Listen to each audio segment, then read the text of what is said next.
सिलसिला में जेके फैक्ट एंड फिगर्स तव्हां ॾेखारिया पाणी जी शॉर्टेज जे हवाले सां जेको माप जो तरीक़ेकार आहे उहो छा हुअणु घुरिजे जंहिं ते इतफ़ाक़ थिए नुमाइंदा बीहारिया वञनि या मॉनिटर करण जे लाइ त जीअं हुते हुन सूबे जा नुमाइंदा या इरसा जी हिकु टीम आहे इन हवाले सां का पेशरफ़्त थी आहे त भई का अहिड़ी टीम जोड़ी वञे जेका एग्ज़ैक्ट वञी करे बैराजनि ते पाणी जी शॉर्टेज वञी ॾिसे ऐं उहे फैक्ट एंड फिगर्स चैलेंज कोई न करे सघे उनखे क़ाबिल क़बूल हुजनि घटि में घटि नुमाइंदनि जी। हा, असांजो इहो केस ई न आहे त को बैराजिस ते पाणी जी चोरी थी थिए।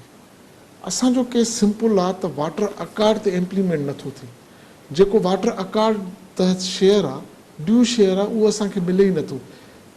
बैराजिस ते वञी चेकिंग त तॾहिं थिए जॾहिं उहो अकार्ड मुताबिक़ शेयर मिले न।